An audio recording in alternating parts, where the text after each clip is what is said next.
ฟังเรื่องอกุศลผลที่เกิดเป็นผลลบต่อการปฏิบัติธรรมอันที่จริงมันเป็นผลในตัวของเขาเองอยู่แล้วเพราะว่าเมื่อไรที่อกุศลเกิดจิตก็ตกพอจิตตกบ่อยๆเราก็ยกยากนะแต่ถ้าเรามั่นคงมันตกแล้วก็ยกได้ง่ายขึ้นนะเป็นผลต่อการปฏิบัติไหมเป็นจริงๆแล้วเนี่ยถามว่ามากน้อยตรงนี้อยู่ที่ปัญญาของเรานะการจิตที่เป็นอกุศลที่เข้ามาจิตที่เป็นอกุศลที่เกิดขึ้นหรืออารมณ์ที่เป็นอกุศลเข้ามากระทบอันนี้ต้องแยกกันนิดหนึ่งว่าถ้าเป็นจิตที่เป็นอกุศลของเราเองเนี่ยถ้ามันเกิดบ่อยๆก็ไม่ดีถ้าเป็นอกุศลวิบากอารมณ์ที่เป็นไฟอกุศลเสียงที่ไม่ค่อยดีดังขึ้นมาและจิตเราดีหรือสติเราดีเราก็มีสติรู้ทันกำหนดมันได้นั่นตรงนั้นแหละถ้าเราดับได้เร็วถ้าเรามีสติเราก็ดับได้เร็วเมื่อดับได้เร็วก็ค่อยจบเร็วแต่อกุศลที่เกิดกับจิตของเราถ้าเป็นอกุศลและจิตเลยเกิดขึ้นมาถ้าเรามีสติรู้ไม่ทันหรือไม่มีเจตนาที่จะเข้าไปดับความเป็นอกุศลจิตของตัวเองแล้วเราก็ไหลตามคล้อยตามมีอกุศลจิตเกิดขึ้นแล้วมีอะไรสติไม่มาปัญญาไม่เกิดก็ไหลตามอารมณ์นั้นและปรุงแต่งต่อตรงนั้นและจะเป็นตัวทำให้การปฏิบัติเราไม่ก้าวหน้าหรือเป็นตัวตัดตัวกั้นการปฏิบัติของเราที่เรียกว่านิวรณ์จะเป็นตัวโลภะโทสะพยาบาทปฏิฆะวิจิกิจฉาหรือถีนมิทะอย่างใดอย่างหนึ่งที่เกิดขึ้นมาก็จะเป็นตัวตัดถามว่ามีผลยังไงนั่นแหละก็จะมีผลแบบนั้นจริงๆแล้วสิ่งเหล่านี้โยคีผู้ปฏิบัติต้องพิจารณาให้ชัดโดยรู้ด้วยตัวเองเลยว่าเมื่ออารมณ์นี้เข้ามาเมื่อไหร่สภาพจิตเราเป็นยังไงอารมณ์นี้เกิดขึ้นทำให้จิตเราตกไหมทีนี้สิ่งหนึ่งที่ต้องรู้ต่อก็คือว่าทำไมอารมณ์เหล่านี้เกิดขึ้นมาแล้วทำให้จิตเราตกอยู่เรื่อยทำไมจิตเราต้องตกอยู่เรื่อยๆยกจิตได้แล้วทำไมไม่ค้างอยู่มัน ยกจิตได้แล้วแต่มันไม่มีที่เกาะหรือไงมันไม่อยู่แล้วมันก็ยกจิตได้แล้วก็เดี๋ยวก็จิตตกเดี๋ยวขึ้นเดี๋ยวตกลงส่วนหนึ่งก็คือความเข้าใจการเข้าใจในอารมณ์ที่เกิดขึ้นถึงธรรมชาติของสิ่งที่เกิดขึ้นเข้าใจถึงความไม่มีตัวตนเข้าใจถึงการยกจิตพอเรายกจิตขึ้นมาแล้วเนี่ยจิตเราไม่มีตัวตนการรับรู้อารมณ์ต่างๆผ่านความรู้สึกหรือด้วยความรู้สึกที่ไม่มีตัวตนไม่มีเราที่บอกว่าพอเรายกจิตขึ้นสู่ความว่างทุกครั้งเนี่ยมาพิจารณาอารมณ์ที่เข้ามากระทบเปรียบเทียบระหว่างมีตัวตนกับไม่มีตัวตนนั้นก็ต่างกันอย่างไรเวลามีตัวตนมีความรู้สึกว่าเป็นเราเกิดขึ้นเนี่ยเวลาอารมณ์เข้ามากระทบหรือว่าสภาพจิตเรารู้สึกมันอยู่เฉพาะตัวแคบๆเนี่ยพอกระทบก็จะเข้าถึงใจแล้วก็จิตตกแต่เมื่อไรที่ยกจิตขึ้นสู่ความว่างความรู้สึกเรากว้างกว่าตัวอารมณ์ที่เกิดขึ้นอารมณ์แบบเดิมพอเกิดขึ้นมากลับไม่ทำให้จิตเราขุ่นมัวหรือไม่ตกเพราะนั้นทำไมถึงไม่ตกจิตที่ว่างแสดงว่าจุดหนึ่งที่เราต้องสังเกตก็คือจิตที่กว้างกว่าอารมณ์เพราะสติเราใหญ่กว่ากำลังสติเรามีมากกว่าอารมณ์นั้นเมื่อใหญ่นามมีกำลังมากกว่ารูปเหมือนอารมณ์ที่เข้ามาเสียงที่ได้ยินมันประมาณนี้เป็นก้อนประมาณนี้แต่จิตเรากว้างขนาดนี้จิตนามเรามีกำลังมากกว่าและเราถ้ามองผ่านบรรยากาศความว่างได้ด้วยเนี่ยก็จะไม่ทำให้จิตเราตกส่วนใหญ่คืออารมณ์นั้นเข้ามากระทบแล้วก็ตกไปในที่ว่างๆก็จะดับไปในที่ว่างๆตรงนี้อย่างหนึ่งทีนี้ว่าการที่เราจะประคองจิตให้เป็นที่เป็นอกุศลเนี่ยอยู่ได้อย่างไรหรือให้นานที่สุดเท่าที่จะทำได้นี่ควรทำอย่างไรตรงนี้แหละสิ่งที่ต้องมีความเพียรก็เรียกเพียรที่จะดูจิตตัวเองเพียรที่จะรู้จิตที่มันว่างแล้วสงบแล้วแต่การเพียรที่จะดูสภาพจิตที่ว่างแล้วสงบแล้วเนี่ยไม่ใช่เหมือนเราดูหนังสือไม่ใช่เหมือนเราดูหนังสือเราดูหนังสือเรามองเห็นแค่ปกหนังสือยังมีอยู่เห็นมีตัวหนังสือแบบนี้อยู่อันนั้นไม่พอ ต้องเข้าไปข้างในความสงบจิตที่ว่างเข้าไปในจิตที่ว่างอีกเข้าไปสำรวจดูจิตที่ว่างของตัวเองทุกครั้งที่เรากลับมาดูจิตแล้วรู้สึกว่างๆเบาๆให้เข้าไปในความเบาความว่างนั้นอีกว่าจิตที่ว่างเบาเรามีกำลังไหมมีความหนาแน่นไหมมีความกว้างไหมมีความใสไหมหรือว่าเป็นอย่างไรถ้าเราดูข้างนอกเฉยๆรู้แต่ว่าสงบนิ่งๆจิตเราจะไม่เปลี่ยนหรือไม่พัฒนาขึ้นแล้วต่อไปนานๆเราไม่ค่อยได้ดูปุ๊บนานๆดูทีหนึ่งจากที่เขากว้างขนาดนี้พอนานๆดูทีหนึ่งถึงแม้เขาไม่ตกควบทีเดียวไม่มีอารมณ์เข้ามากระทบเขาก็จะเล็กลงแคบลงแล้วก็จะเหลือแค่เหมือนกับนิ่งๆที่ตัวไม่มีบรรยากาศรองรับตรงนั้นแหละพอไม่มีบรรยากาศรองรับปุ๊บเนี่ยถึงแม้ไม่มีอารมณ์กระทบที่ทำให้จิตตกก็ตามกำลังเราจะน้อยเราอยู่แต่นิ่งๆเงียบๆแต่ถ้ารู้สึกว่าเขาเล็กลงเมื่อไหร่เราก็ขยายใหม่ปล่อยให้กว้างให้อิสระให้กว้างขึ้นแล้วก็ดูจิตที่ว่างอีกทีนี้พอว่างแล้วเนี่ยพอจิตเราว่างกว้างขึ้นวิธีก็คือว่าให้นิ่งให้จิตที่ว่างนั้นนิ่งเห็นไหมหนึ่งเรานิ่งอยู่ในเข้าไปมุ่งเข้าไปในจิตที่ว่างแต่พอเข้าไปแล้วจิตเราว่างขึ้นจิตเราว่างขึ้นเบาขึ้นกว้างขนาดนี้ลองให้จิตที่เบาขนาดนี้เขานิ่งทั้งหมดเนี่ยไม่ใช่นิ่งอยู่ตรงกลางอย่างเดียวแต่ให้จิตที่เบาเนี่ยเขานิ่งพอนิ่งเพิ่มเนี่ยสังเกตตรงกลางตรงนี้รู้สึกเป็นไงก็มีพลังขึ้นไหมนิ่งแล้วรู้สึกเขาหนาแน่นขึ้นไหมตัวนี้พลังที่หนาแน่นขึ้นตรงนี้เป็นความหนาแน่นที่เข้ามาที่รูปด้วยบริเวณหัตถยวัตถุเราถ้ามันหนาแน่นที่อยู่ข้างนอกอย่างเดียวอยู่ในที่ว่างๆอย่างเดียวพอเราไม่ดูพลังเราก็หายไปแต่ถ้าเขาหนาแน่นแล้วเข้ามาที่รูปด้วยเต็มทั้งที่รูปบริเวณหัตถยวัตถุด้วยต่อไปถึงแม้เราจะหันไปที่ไหนก็ตาม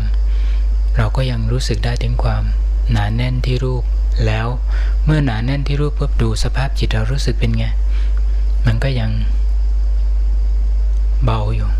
ยังชัดอยู่แต่ชัดอยู่เนี่ยความหนาแน่นอยู่เท่ารูปแต่ตรงนี้สามารถให้เบาได้โล่งๆเบาๆเรารู้รอบๆเนี่ยรอบๆตัวไม่ใช่ว่าเต็มที่รูปแล้วเราก็จ้องที่รูปอย่างเดียวแต่ทีนี้ว่า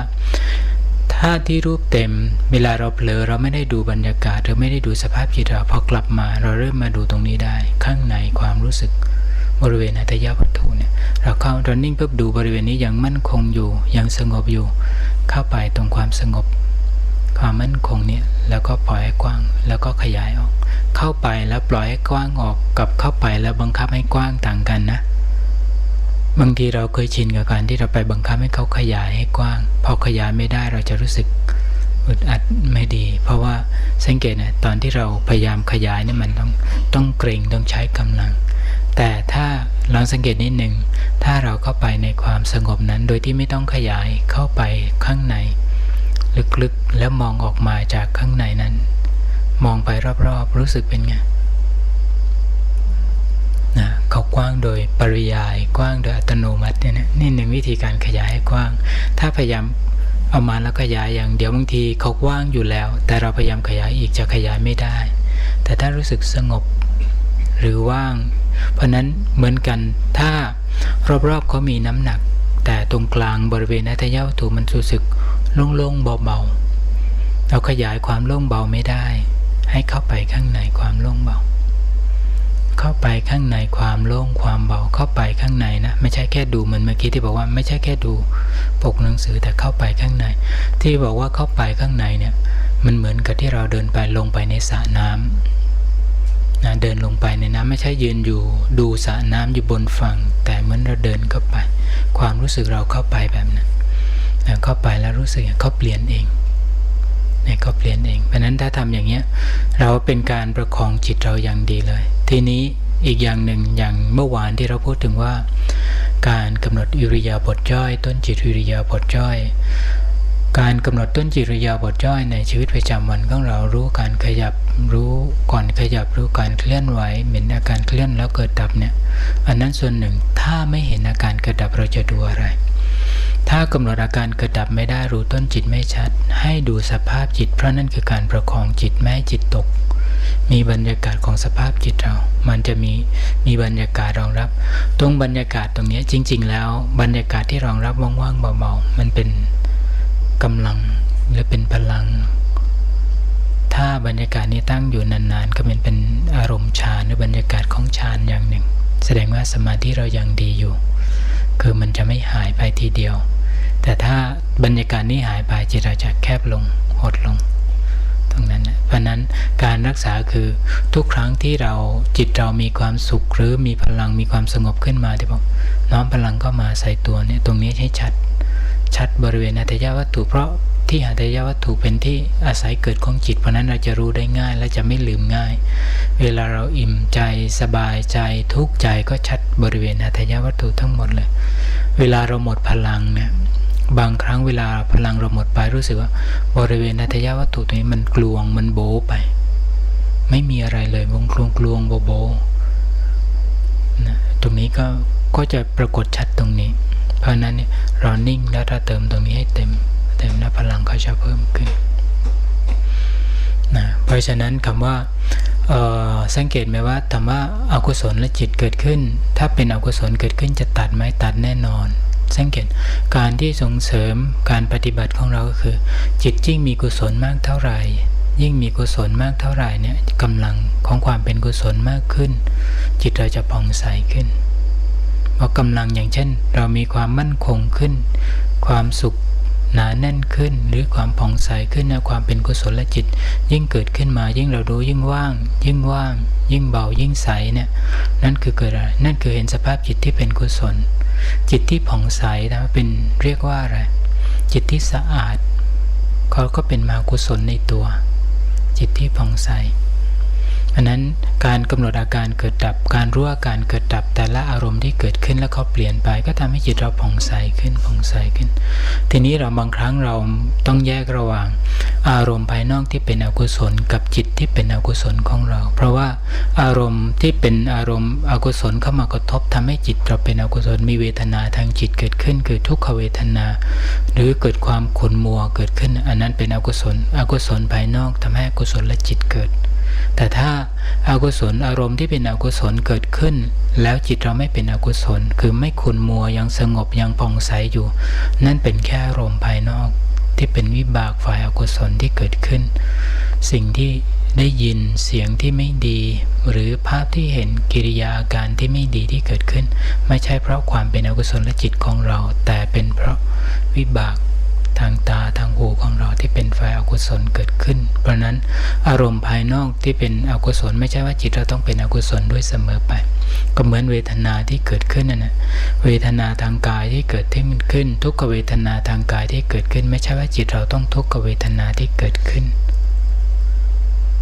จากการที่ได้ฟังพระอาจารย์เทศน์นี่หมายความว่า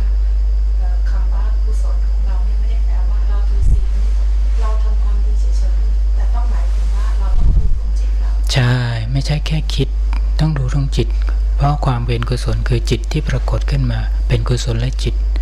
เป็นกุศลกรรมเห็นไหมกุศลกรรมคือทำในสิ่งที่ดีทำในสิ่งที่เป็นกุศลและจิตคือจิตที่เป็นบุญของเราเพราะนั้นเราดูสภาพจิตเรารักษาจิตของเราให้เป็นกุศลมากยิ่งขึ้นต้องดูสภาพจิตเพราะจิตที่สงบก็จิตเป็นกุศล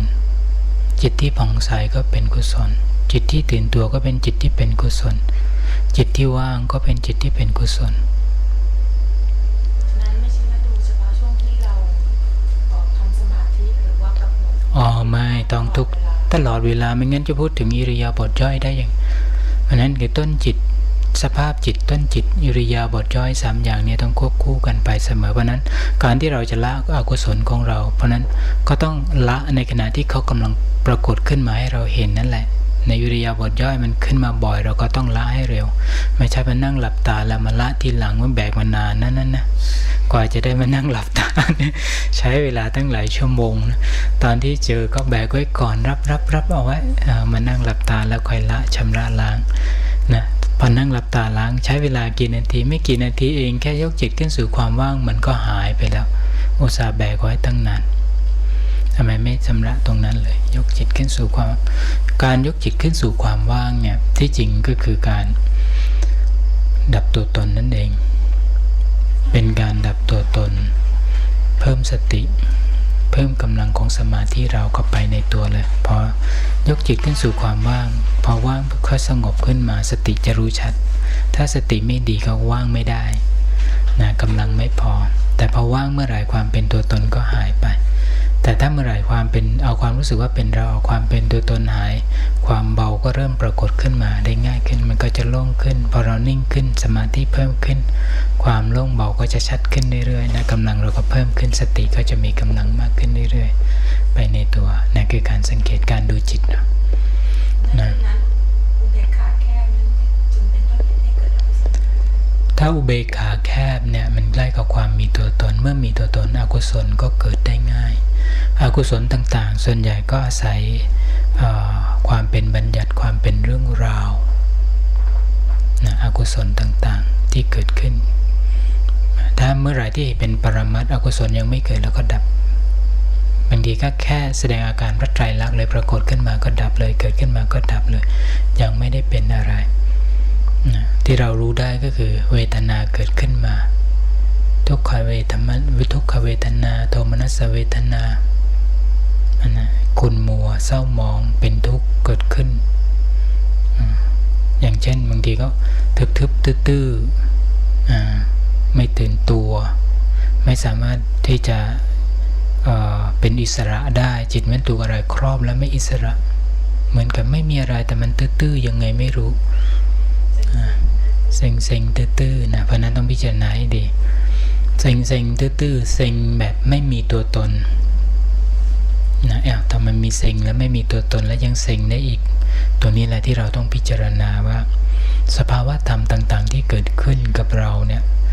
อาการอารมณ์ต่างๆที่เกิดขึ้นมาเราพิจารณาดูว่าเขาเปลี่ยนเขาเกิดอย่างไรมีตัวตนไหมที่ถามเสมอว่าอารมณ์นี้เกิดขึ้นมามีตัวตนไหมมีเราเป็นผู้รับรู้ไหมหรือมีแค่ตัวจิตที่ทำหน้าที่รู้กับเรื่องที่เกิดขึ้นเราจะได้สังเกตทำไมเราต้องพิจารณาอย่างนี้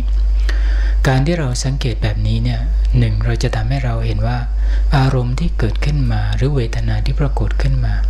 เกิดเพราะกิเลสตัวไหนเกิดเพราะเราไม่รู้หรือเกิดเพราะธรรมชาติที่เขาต้องเกิดอย่างเวทนาทางกายเกิดขึ้นมาเนี่ยเป็นเรื่องของร่างกายบางอย่างเนี่ยไม่ใช่เกิดจากกิเลสแต่เป็นเพราะร่างกายของเราเปลี่ยนไปตามธรรมชาติก็เรียกว่า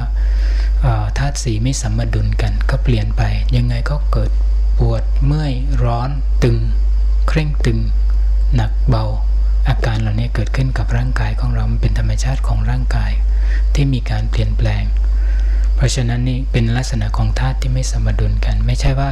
บางทีอย่างเช่นเรานั่งแล้วมันง่วงนั่งแล้วง่วงลองสังเกตดูดี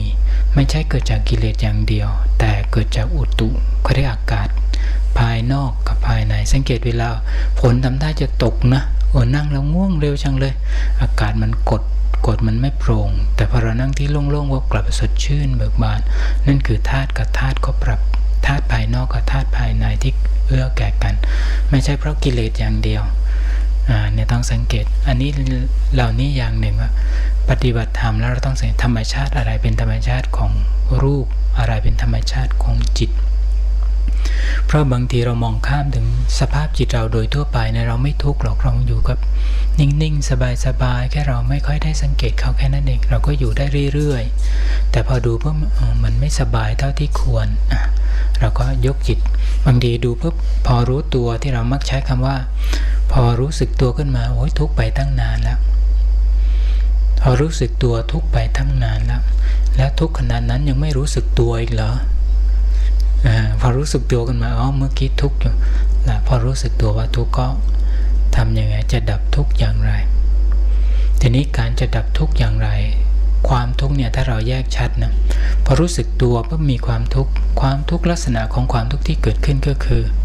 มันตึงๆหนักๆหรือหนักๆขุ่นๆรู้สึกไม่สบายถามว่าคุณอยู่ตรงไหนความทุกข์ใจที่เกิดขึ้นมันก็อยู่ที่ใจแต่อยู่บริเวณนี้เราสังเกตได้เลยบริเวณนี้แหละประมาณนี้ข้างในหรือข้างนอกแต่อยู่ประมาณนี้เพราะนั้นแล้วก็อยู่ไม่กว้างอันวิธีก็คือขยายความรู้สึกออกขยายออกแค่นั้นเองขยายออกเขาก็ดับแล้วความทุกข์ดับไปแล้วแต่ปัญหายังอยู่ต้องแยกระหว่างปัญหากับความทุกข์ปัญหาไม่ใช่ความทุกข์แต่ปัญหาเป็นเหตุแห่งทุกข์เป็นปัจจัยให้เกิดทุกข์ ปัญหาก็เป็นปัจจัยให้เกิดทุกข์แต่ว่าเหตุให้เกิดทุกข์จริงๆคืออะไรไม่รู้แล้วก็มีตัวตนนะไม่เข้าใจครับเพราะนั้นเราแยกระหว่างปัญหากับความทุกข์โดยส่วนใหญ่ก็คือว่าเราเห็นปัญหากับความทุกข์อาศัยกันเสมออันนั้นเป็นปัจจัยซึ่งกันและกันแต่บางครั้งถ้าเราสังเกตดีๆปัญหาเดียวกันในบางเวลาพอเรามีสติแยกจากปัญหานั้นเห็นชัดถึงความเป็นคนละส่วนปัญหาที่เกิดขึ้นกลับไม่ทุกข์เลยเพราะอะไรนั่นแหละเรามีสติแยกส่วนจิตเรากับปัญหานั้นคนละส่วนกันก็จะกลายเป็นไม่เป็นปัญหาทางใจแต่เป็นปัญหาทางปฏิบัติที่เราต้องทำต้องแก้ไขต่อไปทีนี้ปัญหาของการถ้าเป็นปัญหาของการปฏิบัติธรรมอันที่จริงเนี่ยทุกๆอารมณ์ที่เกิดขึ้นมาในชีวิตประจำวันของเราถ้าเรามองเป็นสภาวะธรรมเขาก็จะเป็นสภาวะธรรมตรงไหนมองให้เป็นสภาวะธรรมเพราะเขาเป็นธรรมชาติที่เกิดขึ้นอาศัยทางตาหูจมูกลิ้นกายใจเป็นธรรมชาติที่เขาต้องเกิดขึ้นอันนี้ส่วนหนึ่งและอีกส่วนหนึ่งคำว่าสภาวะธรรมเขาแสดงอาการพระไตรลักษณ์นี่คือจุดที่เราต้องสังเกตและมีเจตนาที่จะรู้เสียงที่เกิดขึ้นทางหูกำหนดรู้ถึงลักษณะไตรลักษณะของเขาความเป็นอนิจจังทุกขังอนัตตาหรือไตรลักษณะความเป็นอนิจจลักษณะทุกขลักษณะและอนัตตลักษณะลักษณะที่เกิดขึ้นที่เปลี่ยนแปลงไปอยู่เรื่อยลักษณะตั้งอยู่ในสภาพเดิมไม่ได้เดี๋ยวเขาก็ดับไปบังคับเขาไม่ได้ไม่ให้เกิดเขาไม่ได้เพราะเกิดแล้วเราก็เข้าไปกำหนดรู้ก็เปลี่ยนยังไงแล้วอีกอย่างหนึ่งก็คือว่าการที่กำหนดรู้ถึงความเป็นคนละส่วนระหว่างกับอารมณ์ที่เกิดขึ้นกับจิตที่ทำหน้าที่รู้หรือสภาพจิตที่ทำหน้าที่รู้กับอารมณ์ที่เกิดขึ้นทางตาหูจมูกลิ้นกายหรือใจเรากำหนดรู้อย่างไรเพราะตัวรู้นี่คือตัวนามตัวจิตที่ทำหน้าที่รู้อารมณ์ที่เกิดทางหูคือเสียงเกิดเสียงที่ได้ยินทางตาคือภาพที่เห็นเพราะนั้นภาพที่เห็นตรงนี้เราอารมณ์ที่เกิดทางตาที่กระทบตาภาพที่เห็นแบบนี้เราบอกเกิดทางตาทำไมไม่ให้เกิดอยู่ตรงนี้เหมือนกับว่าเราความเคยชินเราเข้าใจว่าอารมณ์ภาพที่เห็นเกิดทางตาจริงๆทวารตาใช้เป็นที่อาศัยเกิดของจิตที่เป็นประตูที่ให้จิตเข้าไปรับรู้อารมณ์เพราะนั้นเรามองปุ๊บจิตเรามาที่นี่ทันทีแล้วเราก็เห็นว่าภาพมันตั้งอยู่เนี่ยแต่ถ้าเรามองผ่านความว่างเราลองดูรู้สึกเป็นไงอารมณ์ก็ปรากฏในที่ว่างปุ๊บจิตเรารู้สึกเบากว่าใช่ไหมแต่ด้วยความเคยชินพอเรามองปุ๊บมโนภาพมันจะวิ่งเข้าไปที่ตัวทันทีพอวิ่งเข้าไปก็เลยกลายเป็นว่าการเห็นภาพอาศัยตาเข้ามาทางตาแล้วเข้าไปสู่ใจเข้าไปอยู่ที่จิตเราเพราะนั้นเนี่ยถ้าเราไปทำตามขั้นตอนหรือเรากังวลห่วงเรื่องขั้นตอนไม่ใช่ทำตามขั้นตอนโดยธรรมชาติก็เป็นขั้นตอนของเขาแต่ถ้าเราห่วงขั้นตอนนั้นเราปล่อยความรู้สึกออกมาไม่ได้เนี่ยทุกอย่างจะวิ่งเข้าไปหาตัวเราตลอดในการรับรู้แล้วก็จะตรงนี้แหละที่เราไม่สามารถแยกระหว่างความรู้สึกกับอารมณ์ที่เกิดขึ้นถ้าแยกความรู้สึกจิตกับอารมณ์ที่เกิดขึ้นพอเรามองว่าให้จิตที่ทำหน้าที่รู้กว้างกว่าภาพที่เห็นทุกครั้งกว้างกว่าภาพที่เห็นรู้สึกเป็นไงตรงเนี้ยเกิดที่ไหนดับตรงนั้นเพราะเกิดที่ไหนดับตรงนั้นจิตเป็นอย่างไรจิตก็ไม่วุ่นวายสงบนะเกิดที่ไหนดับที่นั่นเพราะฉะนั้นถ้าเราไปรู้ว่ารูปต้องอาศัยตาเข้ามาที่ใจถึงรับรู้อันนั้นคือการขั้นตอนและลำดับขั้นแต่ด้วยความรู้สึกจริงๆเราสามารถรู้ได้ทันทีอันนี้จะง่ายขึ้นและเราก็จะรู้สึกว่าถ้ารับรู้ในลักษณะอย่างนี้รู้สึกเป็นไงกิเลสเกิดไหมไม่เกิดเพราะนั้นกิเลสจะเกิดไม่ได้เพราะอะไรมีช่องว่างระหว่างตัวรู้ตัวความรู้สึกเรากับอารมณ์ที่เกิดขึ้นถามว่าถ้าเราบอกว่าหนังสือไม่มีชีวิตและทำให้เราทำแบบนี้ได้ง่ายขึ้นที่จริงคำว่ามีชีวิตหรือไม่มีชีวิตหรือเป็นแค่หนังสือหรือเป็นแค่อารมณ์ที่ปรากฏทางตาใครให้ความสำคัญ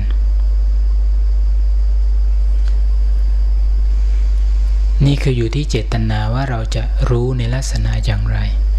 ถ้าเราเจตนาที่จะรู้เป็นเพียงสภาวะธรรมอย่างหนึ่งที่เกิดขึ้น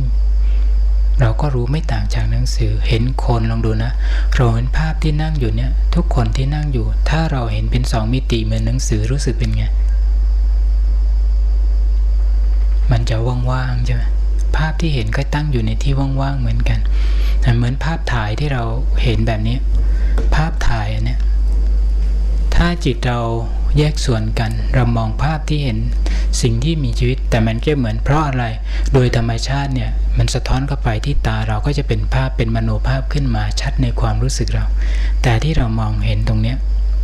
เป็นรูปร่างต่างๆขึ้นมาแล้วมีรสชาติและเราก็รู้สึกเข้าไปคลุกคลีกับรสชาติอันนั้นแต่ถ้าเรามองเป็นเหมือนเป็นภาพถ่ายแล้วรู้สึกเป็นไงการที่จะมองเป็นภาพถ่ายมองยังไงให้จิตเราตั้งอยู่ตรงนี้แทนที่จะเข้าไปรู้ความมีชีวิตของสิ่งนี้เราดูตรงนี้ปุ๊บเพราะมโนภาพปรากฏแบบเดียวกันหมดเลยเข้าไปที่ใจเราเมื่อไหร่ก็เป็นแค่มโนภาพปรากฏขึ้นมาเห็นไหมเราจะรู้สึกว่าภาพเหล่านี้จะไม่มีรสชาติเมื่อไม่มีรสชาติกิเลสเกิดไหมก็ไม่เกิดนี่คือการรับรู้อารมณ์ตรงนี้คืออยู่เจตนาที่รู้แต่ไม่ใช่ปรุงแต่งนะไม่ใช่คิดเอาแต่สังเกตวิธีการกำหนดรู้เนี่ยมีเจตนาความรู้สึกเราแยกเนี่ยความรู้สึกแตกต่างกันเรามองแบบนี้อย่างหนึ่งเป็นแค่ภาพที่ไม่มีชีวิตตรงนั้นสังเกตดูนะขณะที่เราเห็นว่าภาพที่ปรากฏขึ้นแบบว่างๆบางๆไม่มีชีวิตเนี่ยเหมือนภาพถ่ายใจเรารู้สึกเป็นไงโล่งนิ่งมั่นคงไหมจิตเราจะรู้สึกตรงนั้นนิ่งมั่นคงเพราะนั้นจึงไม่คล้อยตามอารมณ์ไม่มีรสชาติเมื่อไม่มีรสชาติความพอใจความชอบหรือไม่ชอบก็ไม่เกิดขึ้นแต่รู้ว่าอารมณ์นั้นไม่มีรสชาติจิตที่สงบจิตที่นิ่งจิตที่มั่นคงนั้นดีอย่างไรอันนี้ต้องรู้อันนี้คือผลที่เกิดขึ้นเราต้องสังเกตในลักษณะอย่างนี้ในการรับรู้อารมณ์ต่างๆเพราะนั้นในชีวิตประจำวันของเราเนี่ยถ้าเราพิจารณาโดยสภาวะธรรมโดยธรรมะเป็นที่ตั้งภาพที่ปรากฏขึ้นมาเราก็ใช้นะเป็นภาพหนึ่งปรากฏขึ้นมาแต่ไม่ใช่ว่าเห็นแบบนี้แล้วจะแห้งแล้งไปเรื่อยๆนะแต่ไม่แน่หรอกยิ่งดูยิ่งแล้งนะยิ่ง ขาดชีวิตชีวาแต่ถ้าเราเปลี่ยนได้เปลี่ยนจากที่เฉยๆเป็นความสงบอีกอย่างหนึ่งนะเรามองแบบนี้เรามองแบบนี้เนี่ยมองให้เป็นแค่2 มิติแล้วรู้สึกว่างๆเหมือนเป็นภาพถ่ายแต่ถ้าเรามองอีกแบบหนึ่งแล้วเรารู้จิตเราจะอิสระขึ้นเนี่ยให้ทะลุไปเลยเหมือนเรามองผนังเนี่ยให้ความรู้สึกเราให้จิตเราทะลุผนังไปเลยโดยที่ไม่มีผนังกั้นลองดูรู้สึกเป็นไงสบายไหมมันไม่มีอะไรกั้นปิดกั้นถึงว่าจิตของเราละเอียดไม่มีอะไรปิดกั้นได้หรอกเพียงแต่ว่าสายตาของเราที่กระทบแล้วมองไม่ทะลุเราก็รู้สึกแค่สายตาของเราใช้สายตาดูมากกว่าใช้ความรู้สึกถ้าเราใช้ความรู้สึกหรือใช้จิตเราจะรู้สึกว่ามันผ่านไปได้แบบเบาๆเรารู้จุดไหนตำแหน่งนั้นจะรู้สึกว่ามันโล่งๆไปเบาไปว่างไปเพราะนั้นการที่รู้สึกทำไมถึงรู้สึกว่าโล่งไปว่างไปตรงนั้นแหละคืออุปทานหรือการให้ความสำคัญในความหมายว่าเป็นผนังหรือกำแพงก็จะหายไปด้วยเหลือแต่ความรู้สึกที่เบาๆที่ผ่านไปทะลุเพราะฉะนั้นอารมณ์ที่มันต้านเนี่ยการกระทบแล้วสะท้อนกลับมาเวทนาที่จะสะท้อนกลับมามันน้อยมันจะมองแล้วทะลุไปแล้วรู้ว่าเป็นอะไรทะลุไปเลยเพราะนั้นนี่ใจได้นะใจได้กับชีวิตประจำวันของเรากับอันนี้ยกตัวอย่างกับบางเรื่องหรือบางคนที่เราเห็นแล้วมันสะดุดทุกทีนะตัวเขาใหญ่ตัวใหญ่กว่าเรานิดเดียวแต่เห็นแล้วสะดุดทุกทีเลยคือเพราะอะไรจริงๆเราไม่ได้สะดุดที่รูปลองสังเกตดูว่าเราสะดุดอะไรใจเราสะดุดตัวหนึ่งที่เราสะดุดคือบรรยากาศของเขาที่เราไม่สามารถมองข้ามได้ความเป็นเขานั่นเองมีความรู้สึกว่าเป็นเขาปุ๊บก็จะมีรสชาติมีลักษณะมันมีความหนาแน่นขึ้นมาเราก็ ผ่านไม่ได้รู้สึกจะติดทุกทีเป็นเขาใหญ่หรือเขาเล็กๆบางทีก็เขาใหญ่นะกว่าจะทะลุได้ก็ใช้เวลาหลายชั่วโมงขับรถกว่าจะทะลุได้ความรู้สึกเราก็เหมือนกันลองดูนะนิดนึงวิธีแก้เอาความรู้สึกว่าเป็นเราออกได้ใช่ไหมเอาความรู้สึกว่าเป็นเราออกจากตัวแล้วตัวเรารู้สึกว่างเบาเอาความรู้สึกว่าเป็นเขาออกรู้สึกเป็นไงเอาความรู้สึกว่าเป็นเขาออกรูปนั้นรู้สึกว่างๆลงเบาๆไปด้วยเห็นไหมรูปนั้นยังเคลื่อนไหวอยู่แต่ก็รู้สึกเบาเหมือนว่าถ้าอย่างนั้นก็เหมือนว่าเราแซงไม่ใช่แซงนั่นคือละการเข้าไปให้ความสำคัญถึงความเป็นเราเป็นเขาหรือความเป็นอัตตาความเป็นเราเป็นเขาเกิดขึ้นมาเรารู้ความจริงเราพิจารณาถึงสภาวะธรรมที่เกิดขึ้นสักแต่ว่าเป็นรูปหนึ่งที่กำลังเคลื่อนไหวอยู่อันนั้นก็คือเราก็ต้องสร้างความคิดเราสร้างความคิดเราอาจารย์บอกว่าไม่ต้องสร้างความคิด ให้กำหนดรู้ถึงความเป็นอย่างนั้นเหลือแต่อาการที่เคลื่อนไหวอยู่เอาชื่อออกแค่นั้นเองเหมือนเอาความรู้สึกว่าเป็นเราออกเราแซงหรือเปล่าแบบเดียวกันนั่นแหละเอาความรู้สึกว่าเป็นทำไมเอาความรู้สึกก็เป็นเราออกถึงไม่ได้ว่าแซงนั่นคือละอัตตาคลายอุปทานนั่นเองง่ายๆคือคลายอุปทานเข้าไปยึดให้ความสำคัญการให้ความสำคัญที่บอกว่าจะสำคัญสิ่งนั้นว่าเป็นอย่างไรเป็นอะไรให้ความสำคัญสิ่งนั้นว่าเป็นอะไรตรงนั้นแหละ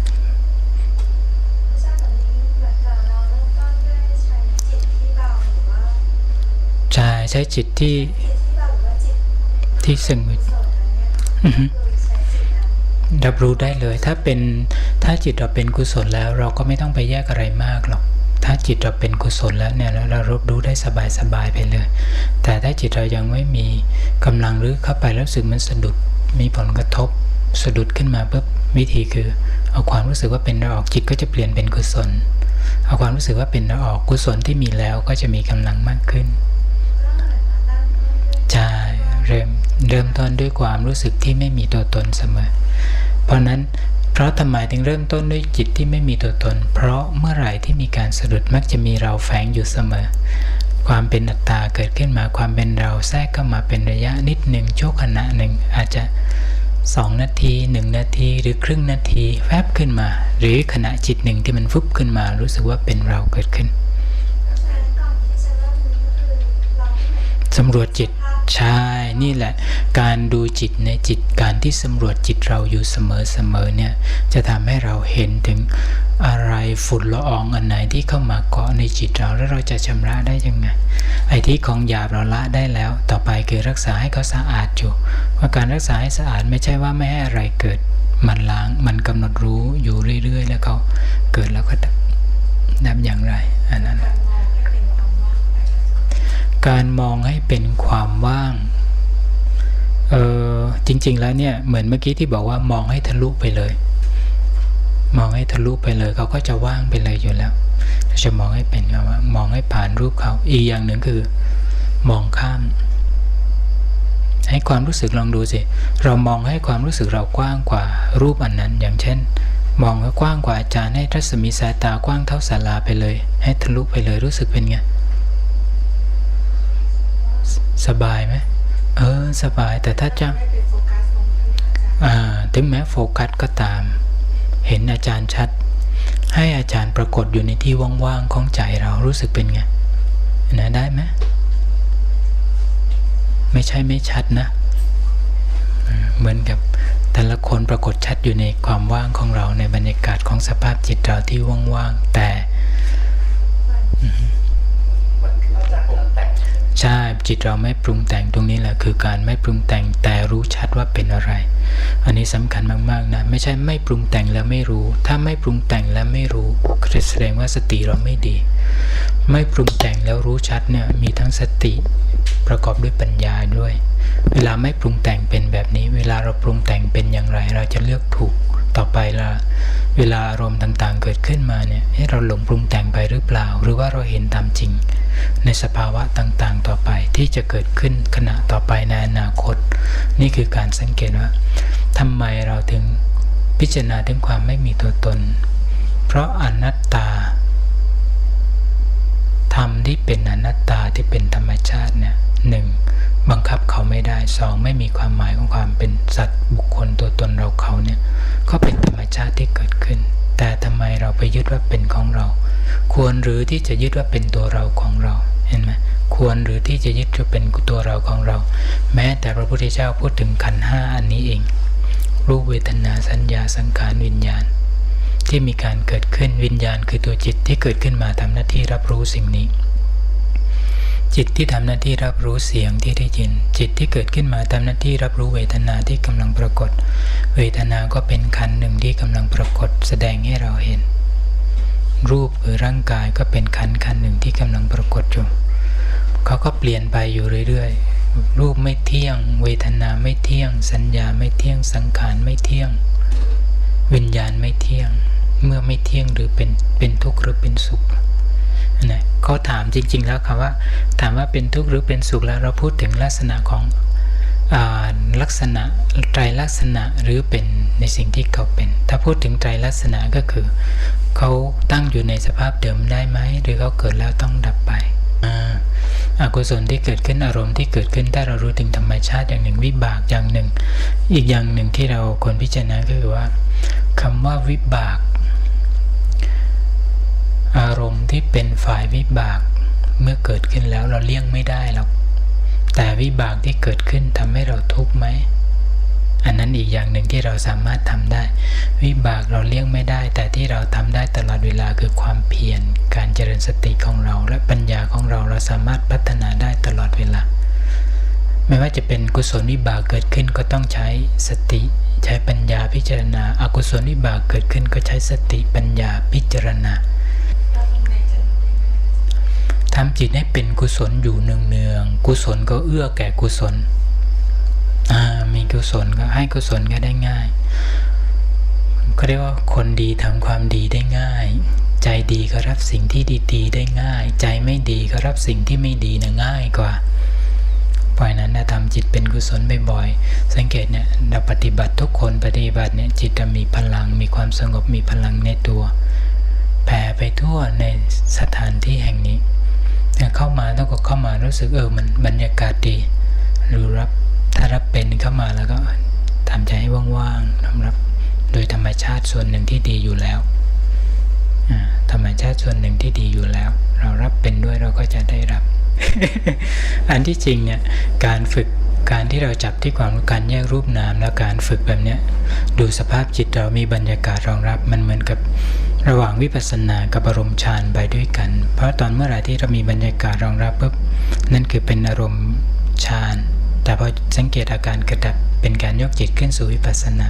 พอการกระดับหมดปุ๊บเรารู้บรรยากาศรองรับตอนนั้นคือสภาพจิตที่เปลี่ยนไปก็จะเป็นอารมณ์ฌานหรือเป็นสมถะแต่เมื่อยกจิตขึ้นสู่วิปัสสนาทุกครั้งแล้วการที่เห็นการเปลี่ยนเกิดและดับทุกครั้งก็เป็นอารมณ์วิปัสสนาก็ไปด้วยกันเพราะนั้นเนี่ยเขาควบคู่กันไปไม่ใช่ว่าจะยึดสมถะอย่างเดียวหรือจะเอาวิปัสสนาอย่างเดียวถ้าไม่มีบรรยากาศตรงนี้นะถ้าไม่มีบรรยากาศหรือไม่มีบรรยากาศตรงนี้รองรับหรือจับที่ความรู้สึกไม่ได้พลังพวกนี้จะไม่ชัดจะมีแต่กำหนดอาการอาศัยรูปเป็นหลักแล้วก็ดับมันจะเป็นพลังจะเกิดขึ้นชั่วระยะสั้นๆแล้วก็หายไปนั้นการแยกรูปนามเห็นสภาพจิตเราจิตได้กว้างกว่ารูปกว้างกว่าตัวกว้างกว่าอารมณ์ที่เกิดขึ้นเราจึงปฏิบัติแบบมีความสุขไปในตัวไม่แห้งแล้งปฏิบัติมีความสุขไปในตัวแล้วก็เมื่อไหร่ที่เรารู้สึกว่าปฏิบัติแล้วไม่มีกำลังอ่อนแรงแล้วนิ่งจับที่ความรู้สึกนิ่งในบรรยากาศได้พลังก็เพิ่มขึ้นเราเพิ่มพลังได้เลยโดยที่ไม่ต้องใช้เวลานานมันนิ่งละยกจิตขึ้นสู่ความว่างนิ่งเพื่อไปดูจิตที่ว่างเพื่อความเบาขึ้นใสขึ้นโล่งขึ้นนั่นคือกำลังของสติเรามีกำลังมากขึ้นสมาธิมีอยู่แล้วแต่พอนิ่งสังเกตว่าสติมีกำลังมากขึ้นก็จะเบาขึ้นกว้างขึ้นกลายเป็นว่าตรงที่เห็นการเปลี่ยนเห็นความไม่เที่ยงปึ๊บขยายออกไป เป็นวิปัสสนาไปในตัวการที่เราปฏิบัติธรรมเนี่ยเราพิจารณาถึงการเปลี่ยนแปลงการเกิดขึ้นสภาวะต่างๆที่เกิดความไม่เที่ยงที่อยู่รอบตัวเราพิจารณาถึงเหตุปัจจัยถึงเหตุและผลของเขาที่เกิดขึ้นเนี่ยเหมือนกับอารมณ์ที่เกิดทางตาหูจมูกลิ้นกายใจของเราเนี่ยเป็นปัจจัยต่างๆก็อาศัยเหตุปัจจัยอะไรบ้างตรงไหนเป็นธรรมชาติที่อาจารย์บอกว่าอันไหนคือธรรมชาติของร่างกายอันไหนคือธรรมชาติของจิตอันไหนคือธรรมชาติเพราะเรามีทวารอยู่แล้วเรามีประตูหลายๆประตูให้สิ่งต่างๆเกิดขึ้นมาสังเกตไหมอารมณ์แต่ละอย่างก็ไม่เข้าผิดประตูเลยนะภาพก็ต้องอาศัยตาหูเสียงก็ต้องอาศัยหูลิ้นก็ต้องรสก็ต้องอาศัยลิ้นถ้ารสอาศัยผิวหนังแล้วน่าดูนะรสอาศัยตานี่ก็แสบน่าดูแล้วถ้าเข้าผิดที่นะการภาษาตรงเนี้ยเขาทำหน้าที่ของเขาตรงๆเลยตามหน้าที่ที่เขาควรจะเป็นถ้าเราทำให้ผิดหน้าที่เมื่อไหร่ปัญหาก็ตามมานะทำผิดหน้าที่ของเขาเมื่อไหร่ก็ปัญหาก็ตามมาอยากรู้รสเผ็ดเราไปถูผิวเนี่ยแสบนะถ้าเราใช้ลิ้นแตะเราก็จะรู้ว่าเผ็ดแค่ไหนเห็นไหมมันนี่คือสังเกตว่าเมื่อไหร่ก็ตามเราจะสังเกตเห็นธรรมชาติของอารมณ์ต่างๆที่เขาสร้างคู่กันมาตาเห็นรูปหูฟังเสียงจมูกดมกลิ่นลิ้นลิ้มรสนะเขาก็จะเป็นเลยนะทำหน้าที่ของเขาตรงๆซื่อๆเพียงแต่เราจริงๆตัววิญญาณรู้ทำหน้าที่รู้เขารู้ของเขาอย่างเดียวดีไม่ดีก็ทำหน้าที่รู้แต่ตัวปัญญานี่แหละคือตัวที่เราต้องเลือกเรามีสิทธิ์ที่จะเลือกให้ความสำคัญให้รับรู้อย่างเมื่อกี้ที่บอกว่ายิ่งเราสามารถกำหนดแยกความเป็นตัวตนออกเราเห็นถึงความไม่มีตัวตนระดับความเป็นตัวตนได้เอาความรู้สึกว่าเป็นเราออกได้เอาความรู้สึกว่าเป็นเขาได้เราจะเลือกใช้จิตประเภทไหนรับรู้อารมณ์แล้วไม่ทุกข์เรารับรู้ด้วยจิตที่เป็นเราเป็นผู้เห็นผู้ได้ยินรับหมดและเราก็ทุกข์กับอารมณ์ที่เข้ามาทางตาหูจมูกลิ้นกายใจทั้งที่เราสามารถเอาความเป็นเราออกแล้วเราก็เห็นว่าพอรับรู้ด้วยจิตที่ไม่มีตัวตนเมื่อไหร่ก็รู้สึกสบายเมื่อนั้นแต่ก็ยังไม่ค่อยได้ใช้หรือใช้ไม่บ่อยเท่าที่ควรทำไมเราถึงใช้ไม่ได้บ่อยจริงๆแล้วที่จะใช้ได้บ่อยก็คือว่าเราบอกตัวเองว่าเราจะใช้บ่อย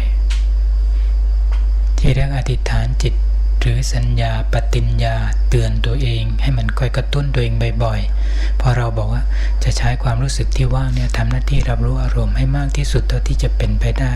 เมื่อไหร่ที่มันไม่ว่างมันก็จะเตือนตัวเองมันจะรู้สึกได้เลยว่าเมื่อไหร่ที่ความรู้สึกเราแคบลงเราจะรู้สึกว่ามันวุบลงนะแล้วก็ยกจิตใหม่วุบลงก็ยกจิตใหม่พร้อมที่จะยกจิตใหม่ทุกครั้งอย่าไปกังวลว่าทำไมตกอีกแล้วทำไมตกอีกแล้วทำไมตกอีกแล้วมันก็จะต่ำไปเรื่อยนะแต่ถ้าเรารู้สึกว่าตกมันยกใหม่ตกแล้วยกใหม่ตกแล้วยกใหม่แคบลงก็ยกขึ้นมีตัวตนดับตัวตนมีตัวตนขึ้นมาดับตัวตนใครจะดับก็เรื่องของเขาใครจะดับไม่ดับเรื่องเขาเราจะดับของเราก่อนดับความรู้สึกที่ตัวตนของเราเขาเป็นสิทธิ์ของเขาเขาไม่ดับก็เรื่องของเขานะถ้าเราดับคนที่ได้คือตัวเราดับตัวตนเมื่อไหร่คนที่สบายคือเรา